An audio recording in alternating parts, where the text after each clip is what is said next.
साथियों नमस्कार। PB news Bharat में आपका स्वागत है।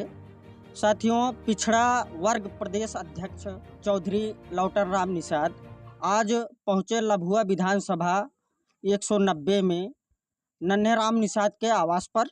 सामाजिक मुद्दे पे बहुत सारी चर्चाएं हुई। देखिए रिपोर्ट पीबी न्यूज भारत।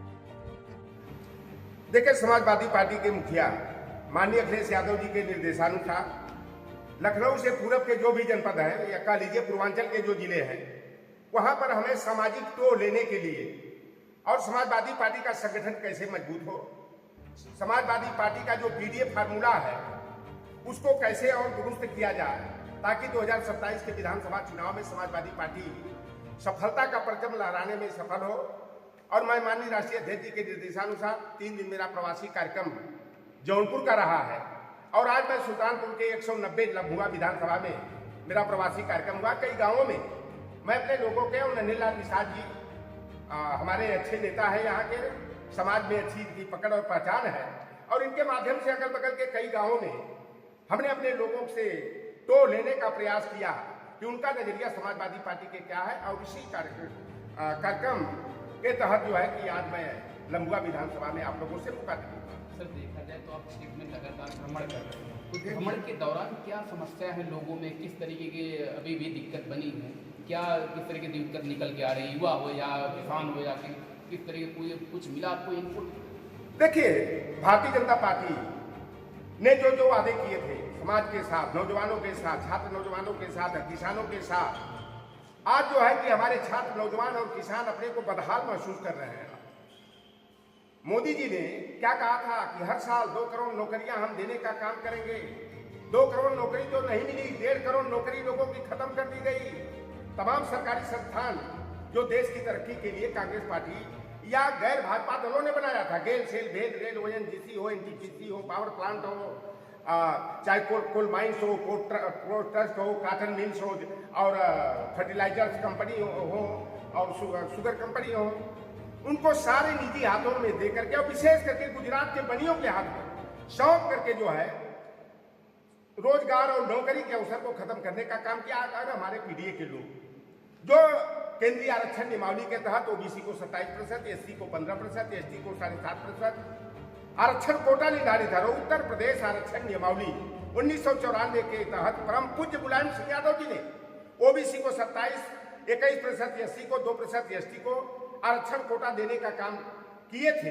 जब सरकारी संस्थान ही नहीं रहेंगे तो हम कहां कैसे किस तरह से जो है अपने आरक्षण कोटा की यानी आरक्षण की हम मांग मांगेंगे, प्रतिनिधित्व के अधिकार की मांग करेंगे।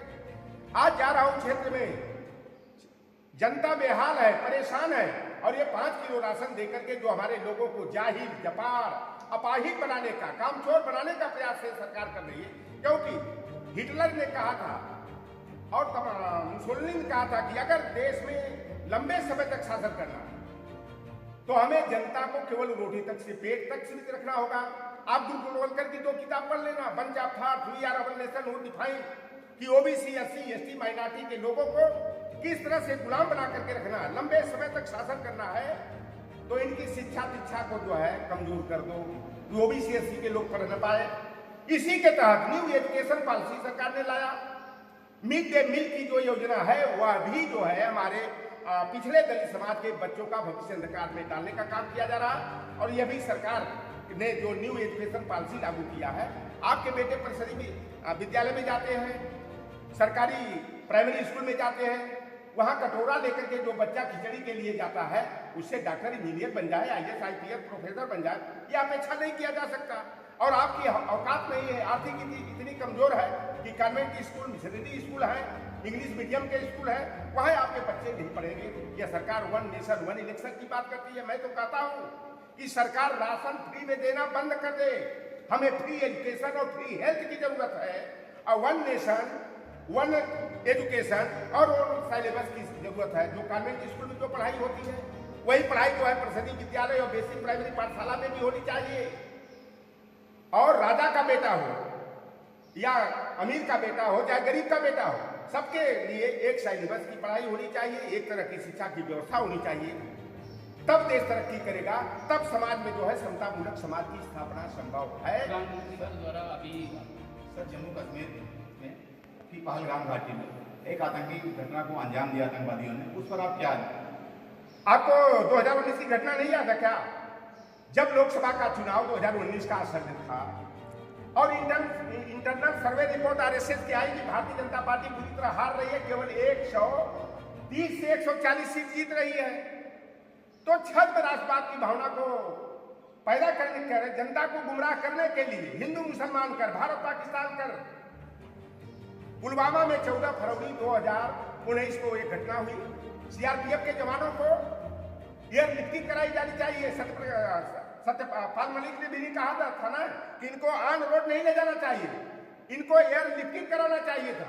लेकिन सरकार ने एक साजिश के तहत 40 जवानों को, जिसमें एक ब्राह्मण, 39 पीडीए में भी 23 यादव के बेटे थे और दूसरे दिन 6 अधिकारी भी जो मरे, तो सभी के सभी पीडीए थे और उनको बीच में जो है कि आरडीएक्स से उड़ा दिया गया।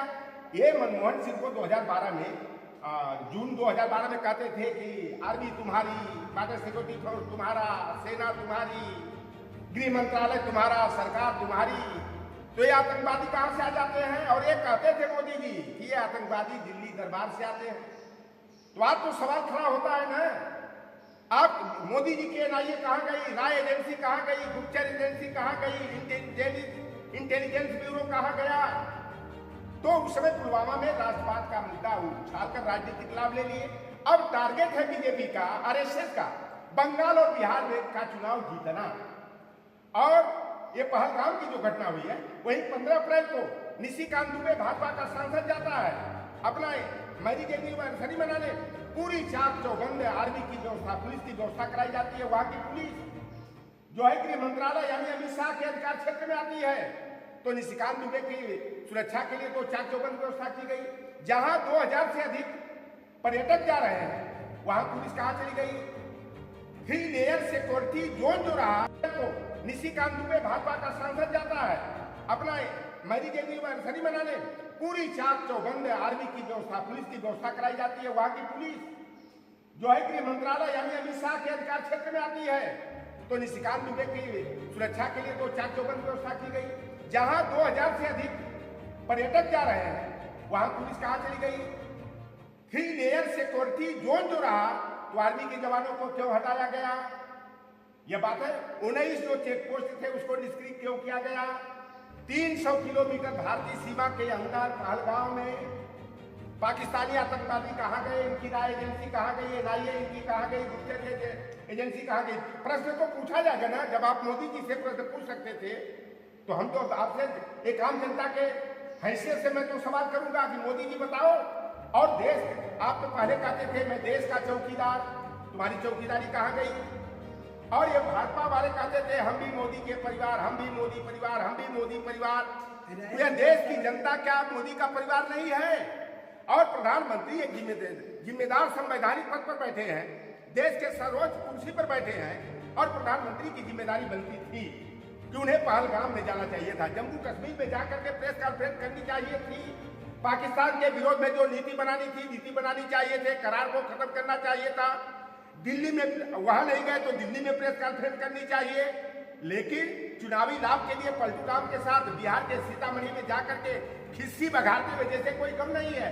देश जो है, मतलब देश जो है चिंताग्रस्त है, और देश के प्रधानमंत्री निठल्ला होकर के चुनावी लाभ के लिए आपदा में अवसर की तलाश, राजनीतिक लाभ की तलाश कर रहे हैं। सीतामढ़ी जाकर के इन्होंने देश के नागरिकों के साथ बहुत बड़ा नाइंसाफी किया है। और मैं तो कहता हूँ मुकदमा से मैं नहीं डरता। या इस तरह की हरकत करना देश के साथ गद्दारी है, नागरिकों के साथ जो है नाइंसाफी। घटना को 13 दिन बीत गए, लेकिन अभी तक पाकिस्तान से बदला नहीं है भाई। इस बात आप बताओ, ठीक 24 अप्रैल को मोदी जी का योगी जी के साथ जो है एक अखिलेश जी ने एक कार्यशाला स्थापित कराया था कानपुर में, उसका उद्घाटन करना था, मेट्रो का उद्घाटन करना था। 24 तारीख का कार्यक्रम रद्द करके मोदी जी बिहार क्यों गए? यह सवाल खड़ा होता है। बिहार जाके कहते हैं सिंधु नदी का पानी रोक देंगे। अरे भाई मूर्खपना हो गया। सिंधु नदी का पानी रोकना का कहेगा, सिंधु नदी का पानी रोक दिया, जैसे बस हवा फूक दिया, पानी रुक गया और पाकिस्तान बूंद बूंद पानी के लिए तरस